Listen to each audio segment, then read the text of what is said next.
20th, 1988 Air Show at Miramar Air Base, Naval Air Base. This was a model 747 that they were getting ready to roll out onto the runway and demonstrate for us. I'll show you in a little bit the aircraft in the air. Yeah, the ground crew.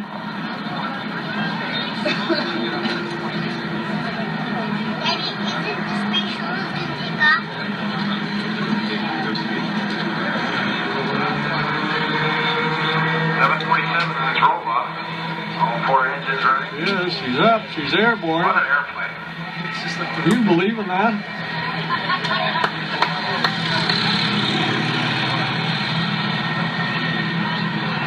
He's using conventional one-wheeled planes with 4 propellers driving on the front. However, in the air, once they're spinning, they're not visible. So it does give the effect of a real 747 standing in the sky.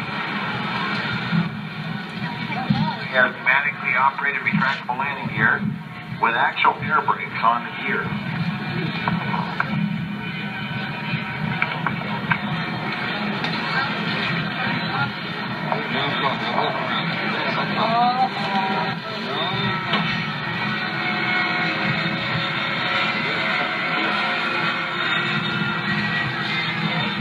Does that look real?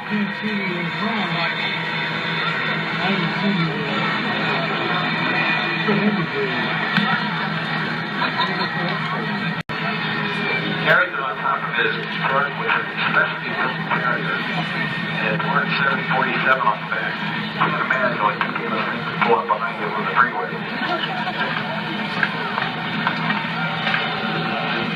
Being chased by the shuttle line, and the shuttle That's a shuttle. Busting on top.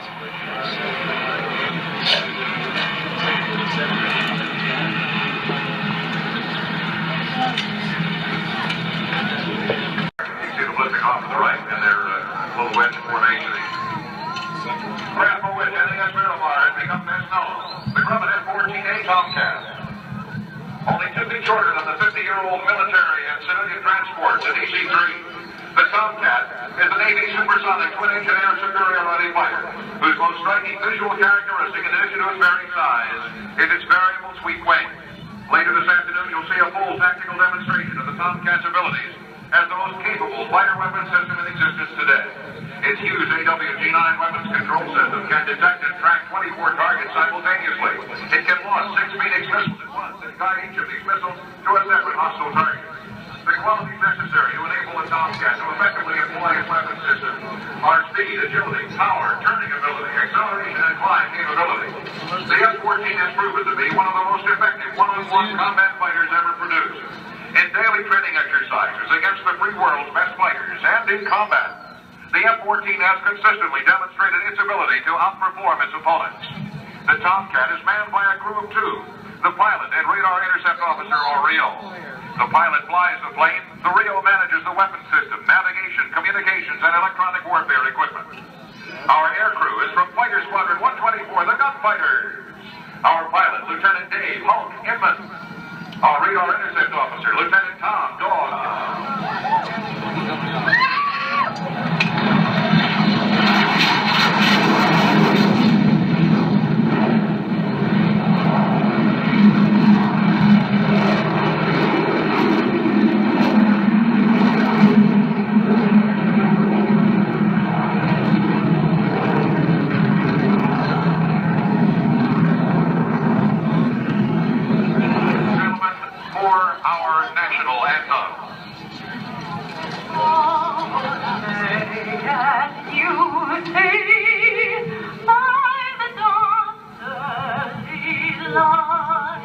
What so proudly we hailed at the twilight's last gleaming, whose broad stripes and bright stars through the perilous fight o'er the ramparts we watched were so gallantly streaming, and the rocket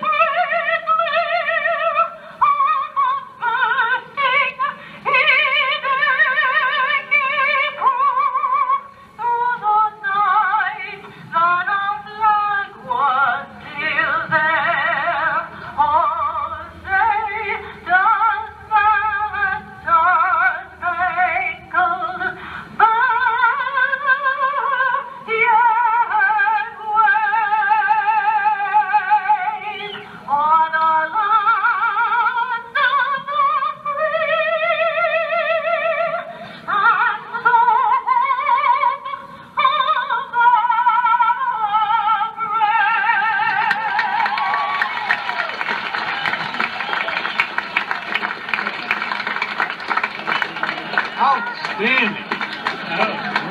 Right side. Everybody looking to the right. Now look to the left. I was just fooling. Listen to this.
flying that the United States flew.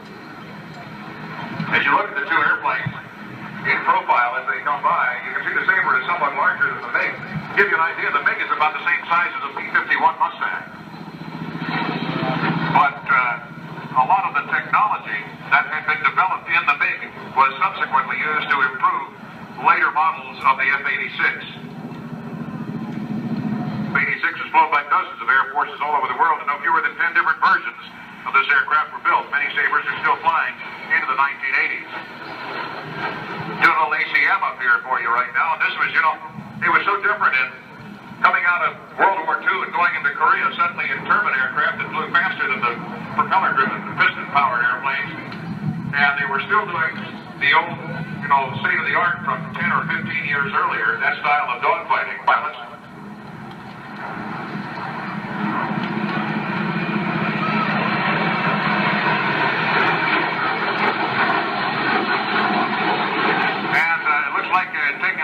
It looks like the MiG has taken a view at the turbine as our 86 has successfully at least damaged the MiG. Is flying. But there's the F-86 and the MiG, and you can see the 86 was somewhat larger than the MiG. One of the things that we learned from the technology from the MiG was the full flying tail. And some of the other design modifications and changes that were made in the 86 as a result of having captured MiG-15s from the North Koreans and the Chinese Communists. And once again, ladies and gentlemen, as they come into the break, I just want you to listen to this. This is truly the sound of freedom.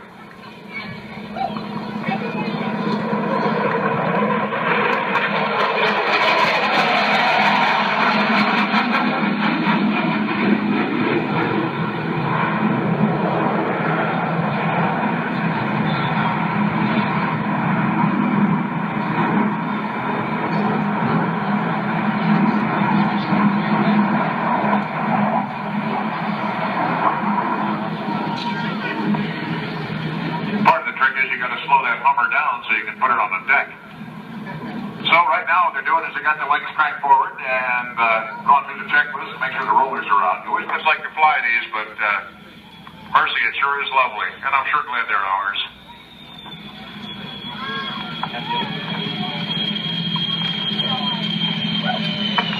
Whammo! There you go. So it's a little difficult to see the first part of the formation. The skydive. The second portion is what we call canopy relative work. Canopy relative work is the latest innovation in sport parachuting, and the leapfrogs make this a major portion of their demonstration. Once their smoke burns out, that's attached to aluminum brackets on their heels. They'll put that in a smoke bracket attached to their chest and perform what we call canopy relative work. Two jumpers will fly side by side. They'll turn either right or left by stack. From the stack formation, he'll slide down the suspension line, hook his feet behind the front rises of the bottom jumper, and it'll appear that he's standing on the shoulders of this man. We have a biplane directly ahead. From this configuration, other formations can be built. More jumpers can dock on this to make it a larger formation, or they can transition into a side plane, a down plane, a drag plane, a corkscrew. If you notice, they made their transition at this time. They're in a side plane. And we have a triplane off to my right.